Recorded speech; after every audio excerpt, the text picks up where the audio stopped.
अगर मौका मिलेगा तो इतना तो मैं जरूर कहूंगा कि झुमरी तिलैया का जो नक्शा है पूरे झारखंड में, और मैं तो मतलब बोलना चाहूंगा कि एक अलग पहचान झुमरी तिलैया नगर परिषद का होगा पूरे राज्य और देश में। तिलैया में समस्या ही समस्या है।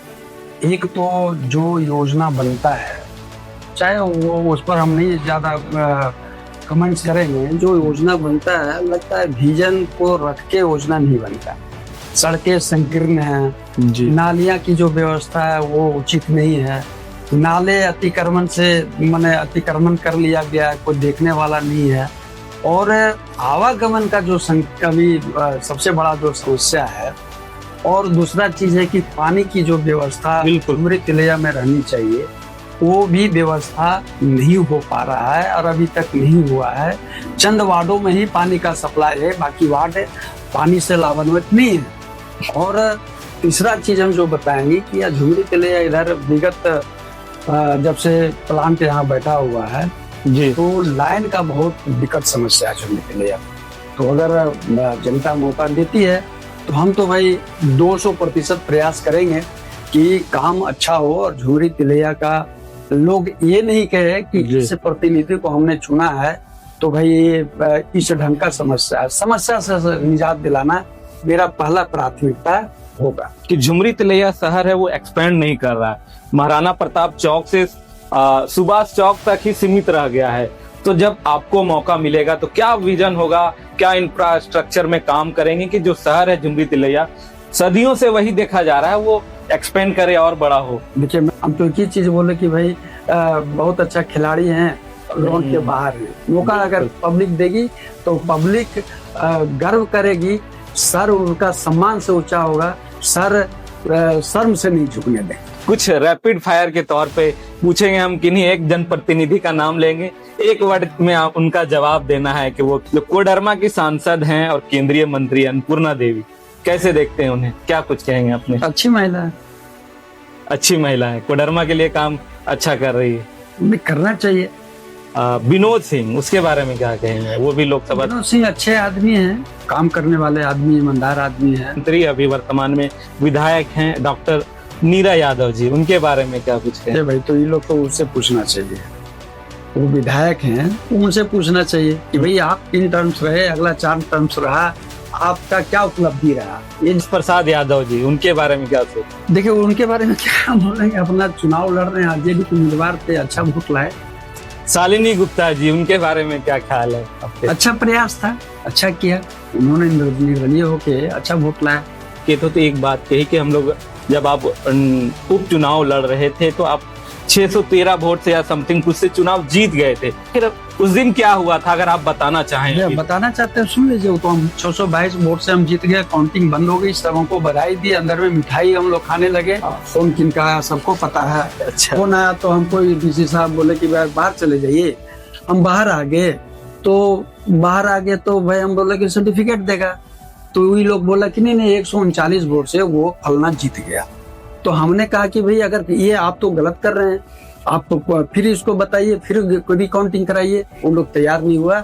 और साउथ में जो हम लोग पिक्चर देखते थे कि भाई कैसे दबंगता के साथ सर्टिफिकेट हम नहीं देंगे, भुवनेश्वर प्रताप डीसी महोदय ने किया। मैं अभी भी बोलता हूँ, और उन्होंने गलत किया था। 100% अभी भी ईवीएम रखा होगा, अगर 2018 का काउंटिंग करा ले, अगर उसमें हमारी बात को सच्चाई नहीं होगा, हम राजनीति से संन्यास ले लें। जोहार, स्वागत है आपका द न्यूज खजाना में। मैं जाबाज, और हमारे साथ ऐसे शख्स जुड़े हुए हैं जो झुमरी तिलैया और कोडरमा में पहचान के मोहताज नहीं है। 2 बार नगर परिषद अध्यक्ष के चुनाव लड़ चुके हैं, विधानसभा भी चुनाव लड़ चुके हैं। और हमारे साथ आज जो शख्सियत हैं रमेश हंसर जी, आने वाले दिनों में झारखंड में नगर निकाय चुनाव होने जा रहे हैं और झुमरी तिलैया नगर निगम का भी चुनाव होना है। तो ये अध्यक्ष पद के उम्मीदवार के तौर पर अपना दावा ठोक रहे हैं। तो उन्हीं से जानेंगे आखिर क्या विजन है झुमरी तिलैया शहर को लेकर। बहुत बहुत स्वागत है हमारे कार्यक्रम द मंच में आपका। जी नमस्कार जब्बार जी, और झुमरी तिलैया नगर परिषद के सभी जनता को मेरे तरफ से प्रणाम, नमस्कार। आप झुमरी तिलैया शहर के अध्यक्ष पद के उम्मीदवार के तौर पर अपनी दावेदारी पेश कर रहे हैं। आप पहले भी इस पद के लिए चुनाव लड़ चुके हैं, दोनों बार ही सेकेंड नंबर के पोजीशन में हैं। इस बार आप फिर से दावा ठोक रहे हैं, तो क्या विजन है, क्यों अध्यक्ष पद के ही उम्मीदवार के लिए चुनाव लड़ना चाहते हैं? देखिए, जो अपना परिचय से पहले शुरू कर दे, जो दर्शक अगर नहीं जानते हैं। मेरा नाम रमेश सरदर है, भारतीय जनता पार्टी का सामान्य कार्यकर्ता हूँ और राजनीति में विगत 26 सालों से सक्रियता से काम करता आ रहा हूँ। और अभी तो भारतीय जनता पार्टी का कोई दायित्व मुझ पर नहीं है। 2 बार नगर परिषद का हमने चुनाव लड़ा जी। और मजबूती के साथ लड़ा। जब प्रथम 2015 में चुनाव हमने लड़ा तो उसमें द्वितीय स्थान पर रहा था, जबकि पार्टी उम्मीदवार दूसरे को बनाई थी, फिर भी हम दूसरा स्थान पे रहे। और जब 2018 में उपचुनाव हुआ तो हम तो बोलने में कहीं हिचकते नहीं है, 622 वोट से हमने चुनाव को जीत गया था। पूरा झुमरी तिलैया का नगर परिषद जानती है। यहाँ के तत्कालीन उपायुक्त थे भुवनेश्वर प्रताप, वो अच्छी तरह से जानते हैं कि रमेश सरदर को किस ढंग से रोका गया। उन विषयों को हम दोहराना नहीं चाहते हैं। आज आप जो प्रश्न रखा है कि भाई क्या विजन है, तो मैं जब्बार जी आपको कहना चाहता हूँ, पूरा झुमरी के लिए जनता को मैं कहना चाहूंगा, और जनता देखती है कि किस ढंग से हम काम करते हैं। 24 घंटा 12 महीना जनता के लिए समर्पित रहते हैं और समर्पण ही मेरा उद्देश्य है, मेरा कार्य है। और जब आप विजन के बात करते हैं तो मैं एक बात जरूर बोलूंगा कि जब बहुत अच्छे खिलाड़ी हैं और ग्राउंड के बाहर बैठे हुए हैं, तो अगर मौका मिलेगा तो इतना तो मैं जरूर कहूंगा कि झुमरी तिलैया का जो नक्शा है पूरे झारखंड में, और मैं तो मैंने बोलना चाहूंगा कि एक अलग पहचान झुमरी तिलैया नगर परिषद का होगा पूरे राज्य और देश में। चलिए, एक पूरे राज्य में और देश भर में पहले झुमरी तिलैया जो है रेडियो पर जाना गया, फिर अबरक के लिए जाना जा रहा है, विकास के लिए जब आपको मौका मिलेगा तो विकास कार्यों के लिए जाना जाएगा। यही विजन है आपका? जी जी जी जी। अच्छा, झुमरी तिलैया के बारे में आप क्या जानते हैं? आप यहाँ से चुनाव लड़ रहे हैं लगातार। झुमरी तिलैया में तो मेरा तो जन्म ही यहाँ हुआ है जी। और झुमरी तिलैया में पहले जो फेमस था, पहले बिनाका गीतमाला से फेमस था जी। और दूसरा तो फिर अबरक के लिए बहुत चर्चित पूरे विश्व में झुमरी तिलैया कोडरमा जो अबरक यहाँ का विश्व विख्यात रहा है, तो इसलिए उसे मैंने प्रचलित है कि भाई कोडरमा झुमरी तिलैया इस नाम से फेमस है। तो अब दावा कर रहे हैं कि हमें मौका मिलेगा तो विकास के नाम से भी फेमस होगा पूरे देश भर में। अगला सवाल रहेगा कि झुमरी तिलैया शहर में ऐसी क्या समस्या है जिसे अब टाली नहीं जा सकती है? आपको मौका मिले, अगर जनता मौका दे तो आप प्रमुखता से उस समस्या को हल करें। झुमरी तिलैया में समस्या ही समस्या है। एक तो जो योजना बनता है, चाहे वो उस पर हम नहीं ज्यादा कमेंट्स करेंगे, जो योजना बनता है लगता है विजन को रख के योजना नहीं बनता है। सड़कें संकीर्ण हैं, नालियां की जो व्यवस्था है वो उचित नहीं है, नाले अतिक्रमण से माने अतिक्रमण कर लिया गया है, कोई देखने वाला नहीं है। और आवागमन का जो अभी सबसे बड़ा जो समस्या है, और दूसरा चीज है कि पानी की जो व्यवस्था झुमरी तिलैया में रहनी चाहिए वो भी व्यवस्था नहीं हो पा रहा है और अभी तक नहीं हुआ है। चंद वार्डों में ही पानी का सप्लाई है, बाकी वार्ड पानी से लाभान्वित नहीं है। और तीसरा चीज हम जो बताएंगे कि झुमरी तिलैया इधर विगत जब से प्लांट यहाँ बैठा हुआ है जी, तो लाइन का बहुत विकट समस्या है झुमरी तिलैया में। तो अगर जनता मौका देती है तो हम तो भाई 200% प्रयास करेंगे कि काम अच्छा हो और झुमरी तिलैया का लोग ये नहीं कहे कि जिस प्रतिनिधि को हमने चुना है तो भाई ये इस ढंग का समस्या है। समस्या से निजात दिलाना मेरा पहला प्राथमिकता होगा। खासकर जब भी झुमरी तिलैया की बात आती है तो ये चर्चा जरूर सामने आती है कि झुमरी तिलैया शहर है वो एक्सपेंड नहीं कर रहा है, महाराणा प्रताप चौक से सुभाष चौक तक ही सीमित रह गया है। तो जब आपको मौका मिलेगा तो क्या विजन होगा, क्या इंफ्रास्ट्रक्चर में काम करेंगे कि जो शहर है झुमरी तिलैया सदियों से वही देखा जा रहा है वो एक्सपेंड करे और बड़ा हो? देखिए, मैं आपको इस बात से अवगत करा दूं कि जब महाराणा प्रताप चौक पर सबसे पहले हमने धरना दिया था कि झुमरी तिलैया शहर को बचाना है, तो ओवर ब्रिज यहाँ से जो सुभाष चौक से लेके महाराणा प्रताप चौक तक जो जी। आया है, बनाया गया है सड़क, वो सबसे वाहियात है। अभी भी दुर्घटना घट ही रही है। बिल्कुल बिल्कुल। और जनता झुमरी तिलैया को लोग सीमित कर दिए। झुमरी तिलैया का जो फैलाव होता है वो बिल्कुल। ये रोड बना के अगर ओवर ब्रिज बनता है तो एक इसका अलग झुमरी तिलैया का विकास अलग ढंग से होता है।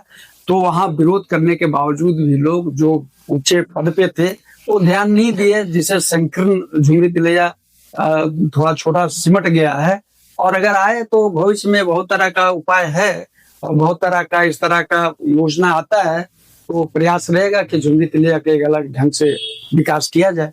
खासकर झुमरी तिलैया शहर काफी पुराना है, लेकिन ना सही से इस शहर में युवाओं के खेलने के लिए कोई स्टेडियम है, इंडोर स्टेडियम की फैसिलिटी भी होनी चाहिए, वो भी फैसिलिटी यहाँ नहीं है।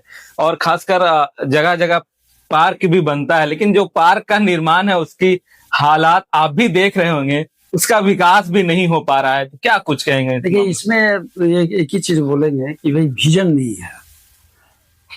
जनप्रतिनिधि लोग जो पहले जीत के वहां गए, विजन नहीं है किस ढंग से विकास किया जाए और किस ढंग से कम संसाधन में भी शहर को अच्छा बनाया जाए, ये विजन नहीं है। और विजन नहीं रहने के चलते तो ये भी बोलना चाहते हैं कि लोग केवल अपना देखते हैं और अपना देखने के चलते शहर का कायाकल्प में से वंचित रहा।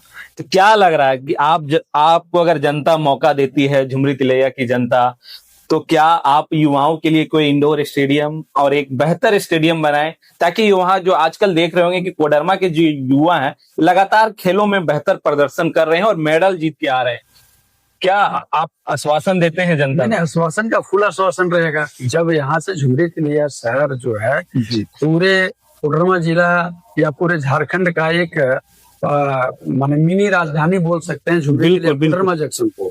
आवागमन आने जाने का जो सुविधा, यहाँ के लोग अभी काफी नाम कमा रहे हैं, हर क्षेत्र में नाम हो रहा है, खेल में हो, पढ़ाई में हो, नौकरी में हो, सब जगह। तो अगर हमको मौका मिला तो इस तरह का जो सुविधा है देने का 100% प्रयास करेंगे। और पक्का एकदम अगर आ गए तो लोग देखेंगे कि भाई किस ढंग से काम होता है। तो एक ही चीज बोले कि भाई बहुत अच्छा खिलाड़ी हैं, ग्राउंड के बाहर हैं। मौका अगर पब्लिक देगी तो पब्लिक गर्व करेगी, सर उनका सम्मान से ऊंचा होगा, सर शर्म से नहीं झुकने देंगे। बात करें झुमरी तिलैया शहर की, एक बड़ी समस्या अमूमन तमाम लोग जो झुमरी तिलैया या झंडा चौक के आसपास आते होंगे तो वो जरूर झेलते होंगे, वो है ट्रैफिक की व्यवस्था। झुमरी तिलैया शहर काफी पुराना है, लेकिन एक भी कोई ट्रैफिक की व्यवस्था यानी पार्किंग की व्यवस्था झुमरी तिलैया में नहीं है, जिसके कारण आए दिन देखते होंगे कि जो रेलवे फ्लाईओवर ब्रिज है उस पर गाड़ियों को खड़ा करने के लिए लोगों मजबूर हो जाते हैं और वहां खड़ा करते हैं और काफी जाम लग जाता है। जब स्कूल के बसेस आते हैं उस टाइम भी आप देखे होंगे तो पूरा झुमरी तिलैया शहर है वो जाम की स्थिति में रहता है, आधा एक घंटा लोग जाम में फंस जाते हैं। तो जाम से निजात दिलाने के लिए आपका रोड मैप क्या है, कैसे निजात दिलाएंगे? देखिए, इसमें तो सबसे पहले 15 साल पहले हमने कहा था, नगर परिषद में बैठक थी, उस समय भी हमने कहा था कि भाई आवागमन का जो रोड जाम होता है उसका निराकरण कैसे किया जाए, इस पर गंभीरता से विचार होनी चाहिए। पूर्व के लोग इस पर नहीं सोचे और अभी मन वर्तमान तक नहीं सोचा जा रहा है।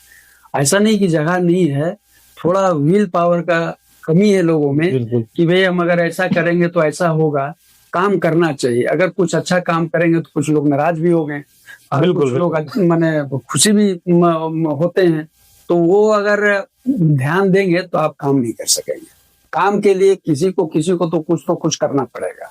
तो वो अगर आ जाता है तो ये सबसे प्राथमिकता में तो रहेगा कि झुमरी तिलैया का कैसे जाम से निजात दिलाया जाए। बिल्कुल और रहेगा उस समय हम बताएंगे। जी बिल्कुल, ये यहाँ चतरा से लोग पहुंचते हैं मार्केटिंग के लिए, गिरिडीह से भी आते हैं, बिहार के सटे इलाके से, हजारीबाग से, बरकट्ठा तरफ से भी लोग आते हैं। ये हब माना जाता है झुमरी तिलैया। तो ट्रैफिक व्यवस्था अगर दुरुस्त हो, योजना अगर जनता मौका देगी तो लोग देखेंगे कैसे काम। और लगातार आप भी लगातार उसके लिए आवाज उठाते रहते हैं। फुटपाथ पे जो दुकान लगाने वाले लोग हैं, अमूमन देखा जाता है नगर पालिका के द्वारा उन्हें हटाया जाता है, परेशान किया जाता है, लेकिन फिर बाद में कुछ दिन के बाद फिर से वही स्थिति होती है, जहां जहां उनकी फुटपाथ की दुकानें लगते थे फिर से वहीं लगा दी जाती है, जिससे भी जाम की स्थिति भी हो जाती है, ऐसा कहा जा रहा है और लोग देख भी रहे हैं, लेकिन प्रॉपर इसका सोल्यूशन अभी तक नहीं निकल पा रहा है। तो क्या सोच रहे हैं इस विषय को लेके जो मैम साहब हैं जी, लगातार वो प्रिया सिंह जी, उनसे भी हमारी बात हुई थी। हमने एक चीज बोला कि मैम आप लोग जो अचानक दिवाली आता है जी, छठ आता है, तो आप लोग कहते हैं कि यहाँ से हटा दीजिए। तो ये क्यों नहीं आप लोग प्रयास करते हैं? भाई करना तो आप लोग को है, माने नगर परिषद तो एक माध्यम है, करना आप लोग का आदेश होना चाहिए। तो आप एक विजन अपनाते कि भाई ये चीज हमको करना है और समय से पहले करना है, और हमको बड़ा अभी भी थोड़ा लगता है कि गंभीरता से इस पर पहल नहीं हो रहा है। फिर वही स्थिति रहती है, लोग चंद दिनों के लिए हटाया जाता है। वो लोग को अस्थायी कैसे करना है और किस जगह पे करना है, अगर उसको पहले से खाका तैयार रहे, उस पर अमल हो, तो जाम कोई समस्या नहीं है। कोई समस्या नहीं है। खासकर देखा जाता है सुरक्षा व्यवस्था को लेकर कोई भी शहर की तरक्की तभी होगी जब महिलाएं बेफिक्र घूम सके, युवाओं को मौका मिल सके। तो सुरक्षा व्यवस्था भी आप अमूमन देख रहे होंगे, झुमरी तिलैया में लगातार चोरी की घटनाएं लगातार तेजी से वृद्धि हुई है। लोग जब मार्केट जा रहे हैं वहां से छिनतई भी हो जा रही है। तो सुरक्षा व्यवस्था की हालत अभी काफी खराब है। आपको मौका मिला तो कैसे आप प्रशासन को चुस्त दुरुस्त बनाएंगे और कैसे क्या करें? उस विषय पर तो प्रशासन और नगर परिषद मिलकर इस विषय को गंभीरता से लेके इस पे पहल करेंगे। और रियल में अभी जो स्थिति देखा जा रहा है झुमरी तिलैया शहर में चोरी है, छिनतई है, बहुत तरह का घटना घट रही है, तो उसमें प्रशासन भी सक्रिय है। ऐसा नहीं कि प्रशासन मैंने काम नहीं कर रहा, प्रशासन भी सक्रियता के साथ जो अगर चोरी डकैती हुआ, जो कहीं चोरी हुआ तो उसको रिकवर किया है इन लोगों ने। मोटरसाइकिल चोरी हो उसका रिकवर हुआ है, छिनतैया का उसका भी रिकवर हुआ है। तो एक मिल बैठ के इसका प्रयास किया जाएगा और प्रशासन से मैंने बोला जाएगा कि भाई आप पेट्रोलिंग बढ़ाइए, माने 4 घंटा करते हैं तो उसको 8 घंटा करिए, 8 घंटा करते हैं तो भाई 24 घंटा होना चाहिए। तो इस सब पर बात होगी और अच्छा होगा। एक और बड़ी समस्या जब बरसात आती है तो महाराणा प्रताप का जो इलाका है और कई जगह ऐसी स्थिति होती है कि बाढ़ में तब्दील हो जाती है, यानी ड्रेनेज सिस्टम का पूरा पोल खोलता है। नालियों की अगर सही टाइम पे साफ सफाई की जाती तो वो स्थिति उत्पन्न नहीं हो पाती। अमूमन देखते होंगे जब भी 1-2 घंटा अगर अधिक बारिश हो जाए, इस बार तो काफी बार देखा गया, कई इलाके सुभाष चौक की तरफ भी कई इलाके ऐसे जो डूब गए, कई दिनों तक डूबे रहे। और महाराणा प्रताप चौक बिजली ऑफिस के पास तो वो दिखता ही है।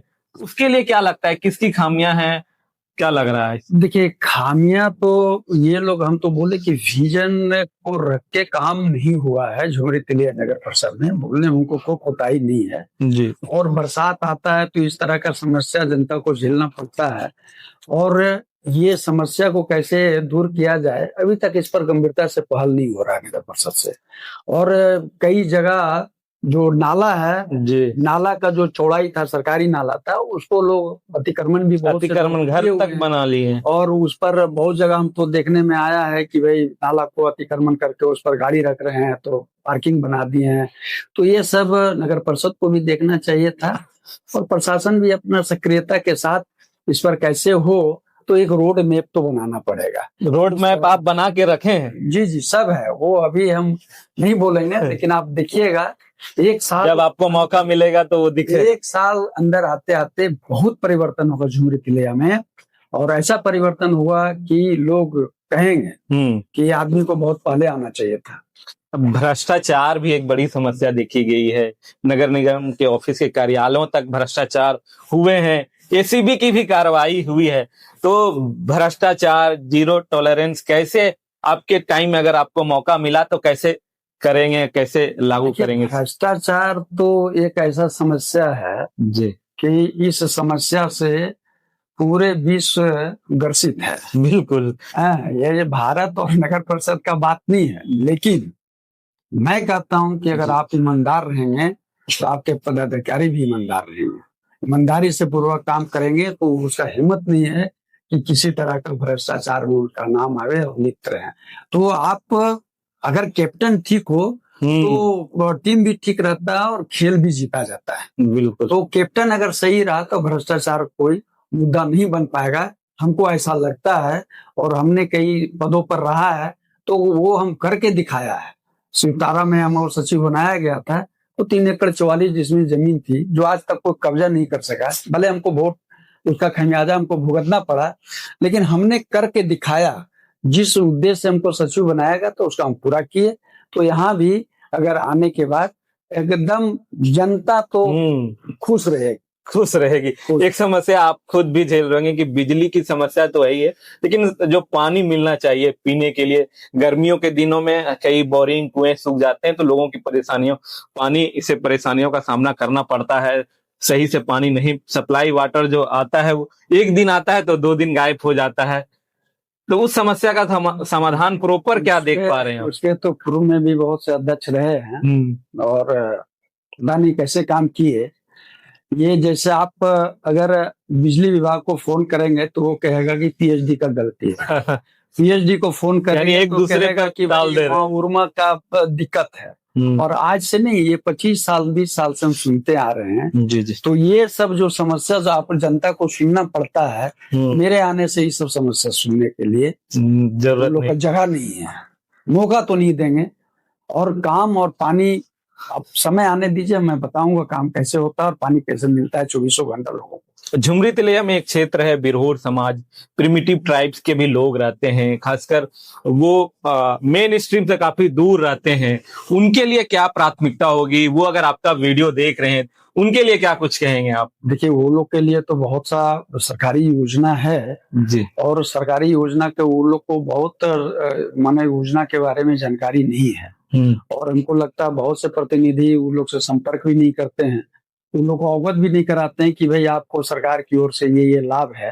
अगर हम आते हैं तो अपना जो होगा वो तो हम करेंगे।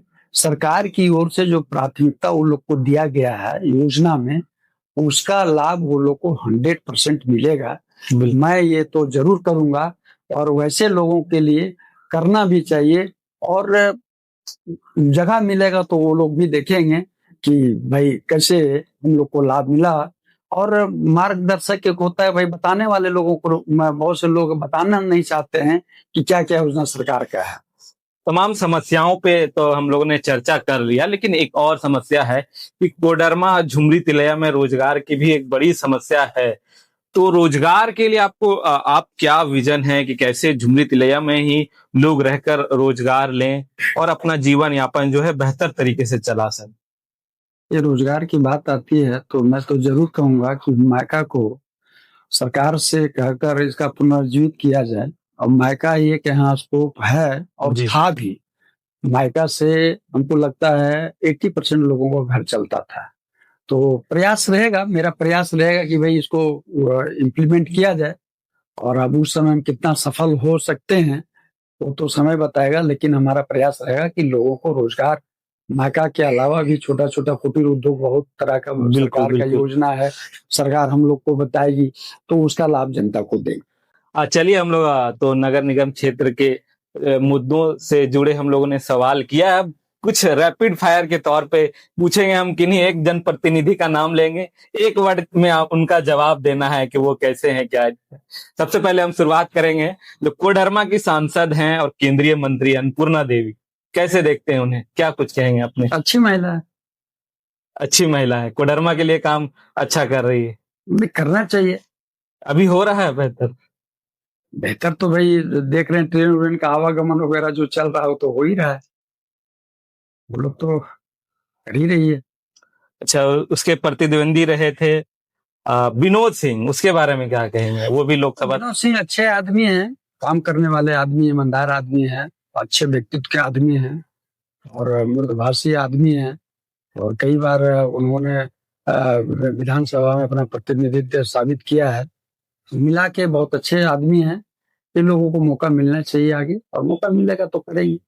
कोडरमा विधानसभा क्षेत्र की बात करें, वर्तमान में पूर्व शिक्षा मंत्री, अभी वर्तमान में विधायक हैं डॉक्टर नीरा यादव जी, उनके बारे में क्या कुछ है? भाई तो ये लोग तो उससे पूछना चाहिए, वो विधायक हैं, तो उनसे पूछना चाहिए। नहीं, आप क्या हमारा- कैसे देख पाए उनके साथ? हम क्या देख पाएंगे, हम तो हमारा अबर भी हम उम्मीदवार थे विधानसभा का, तो पार्टी नहीं टिकट दिया, नहीं चुनाव लड़े।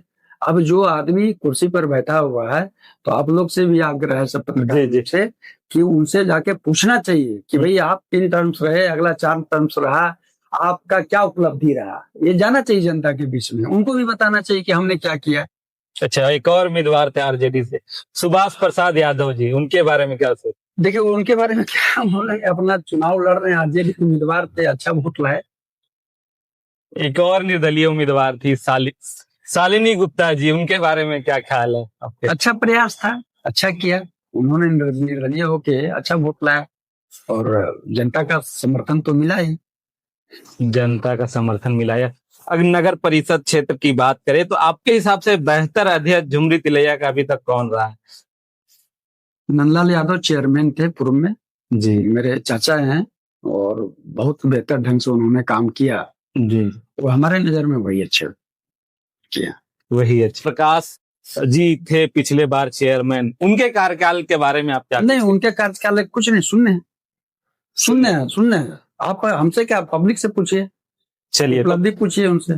अच्छा ये आप शुरू में हम जब बात किए थे तो एक बात कही कि हम लोग जब आप उपचुनाव लड़ रहे थे तो आप 613 वोट से या समथिंग कुछ से चुनाव जीत गए थे, फिर आपको 622 वोट से 622 वोट से, आखिर उस दिन क्या हुआ था अगर आप बताना चाहें? अभी बताना चाहते हैं सुन लीजिए, वो तो हम मंच पे भी भाषण दिए, बताना चाह रहे थे 622 वोट से हम जीत गए, काउंटिंग बंद हो गई, सबों को बधाई दी, अंदर में मिठाई हम लोग खाने लगे। उसके बाद सर्टिफिकेट सब, वहां तो जो हमारा प्रतिद्वंदी था वो तो था भी नहीं वहां पे, सब लोग चले गए। आधा पौन घंटा के बाद उपायुक्त महोदय भुवनेश्वर प्रताप आए और उन्होंने कहा कि फलाने बूथ पे फलाने ईवीएम गड़बड़। अच्छा, तो वो जो ईवीएम वहां रखे, तो वो ईवीएम जब बाई फोर्सली वो पुश करने लगे तो नील नील नील बताया। तो हमने भुवनेश्वर प्रताप को ही बोले कि अगर चुनाव किसी दूसरे को सर्टिफिकेट देना तो चुनाव कराने का कोई उचित नहीं था, चुनाव नहीं कराना चाहिए था आपको। और हमने विरोध किया। उसके बाद हमने कहा कि आप जिस ईवीएम में इसका खोल रहे हैं, ये ईवीएम नंबर उस बूथ का, ये मेरे पास लिस्ट है, आप ये खोल रहे हैं, इतना ही तो बोलना था। वो समझ गए, पूरा समेट उमेट के अपना वहां से चले गए।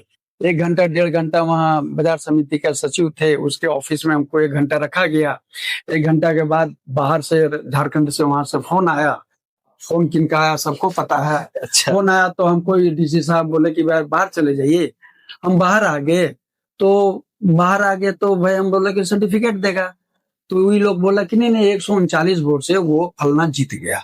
तो हमने कहा कि भाई अगर ये आप तो गलत कर रहे हैं, आपको फिर इसको बताइए, फिर रिकाउंटिंग कराइए। वो लोग तैयार नहीं हुआ।